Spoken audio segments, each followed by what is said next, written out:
আমার বাড়ি কাছে দুপুরের ব্যস্ত রাজধানী বিজয়নগরের রাস্তায় তখন মানুষের ভিড়, নির্বাচনকে ঘিরে উত্তেজনা। ঠিক সেই মুহূর্তে ঘটে গেল এমন এক ঘটনা যা শুধু একজন মানুষ নয়, পুরো গণতন্ত্রকেই কাঁপিয়ে দিল। শরীফ ওসমান হাদী ত্রয়োদশ জাতীয় সংসদ নির্বাচনে ঢাকা ৮ আসনের স্বতন্ত্র প্রার্থী, একজন ইনকিলাব মঞ্চের মুখপাত্র, একজন সমাজকর্মী, একজন স্পষ্টভাষী মানুষ। নির্বাচনী প্রচারণা চালাতে দুপুর 2:25 বক্স কালভার্ভ এলাকায় রিকশায় ছিলেন তিনি। হঠাৎ করেই বাতাস ছিন্ন করে আসে 3টি মোটরসাইকেল। হেলমেট পরা দুর্বৃত্তরা কোনো কথা নয়, কোনো সতর্কতা নয়, 1 সেকেন্ডের মধ্যেই তারা অস্ত্র উঁচিয়ে তাক করে সরাসরি হাদির দিকে করে। রিকশায় থাকা মানুষটি হাঁটার সুযোগটাও পেলেন না।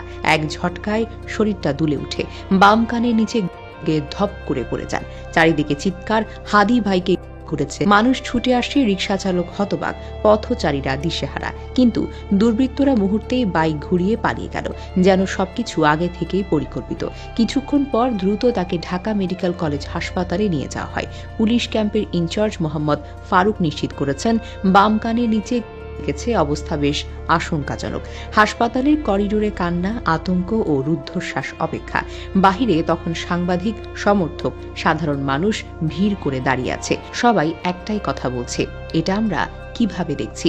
নির্বাচনকে ঘিরে এই কেমন ভয়াবহতা! এদিকে রাজনৈতিক অঙ্গনে নিন্দার ঝড়। জাতীয় নাগরিক পার্টির মুখ্য সমন্বয়ক নাসিরউদ্দিন পাটোয়ারি বলেন, হাদির মতো আমাদের জীবনও শঙ্কায়, কিন্তু আমরা পিছু হটব না। ডাকসুর ভিপি সাদিক কায়েম লেখেন, চাঁদাবাজ ও দের কবল থেকে ঢাকা শহরকে মুক্ত করতে খুব শীঘ্রই অভ্যুত্থান শুরু হবে। তার আহ্বান, রাজধানীর ছাত্র জনতাকে রুখে দাঁড়ানোর প্রস্তুতি নিতে।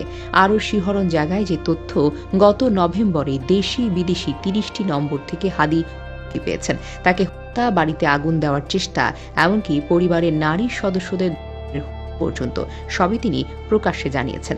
কিন্তু তার অভিযোগ কি গুরুত্ব পেয়েছিল? তাকে বারবার ভয় দেখিয়েছিল, আজ তাকে প্রকাশ্যে করা হলো। সেই প্রশ্নগুলো এখন আগুন হয়ে জ্বলছে মানুষের মনে।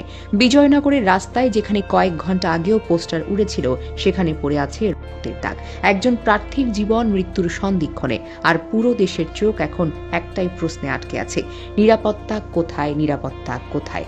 আজকের এই ঘটনাটি শুধু একজন হাদি নয়, এটি আমাদের রাজনীতি, আমাদের নিরাপত্তা, আমাদের ভবিষ্যতের উপর ভয়ানক এক আঘাত। একটি রাষ্ট্রে যখন নির্বাচনে দাঁড়ানো মানুষগুলো নিরাপদ নয়, তখন সাধারণ মানুষ কিভাবে নিরাপদ থাকবে?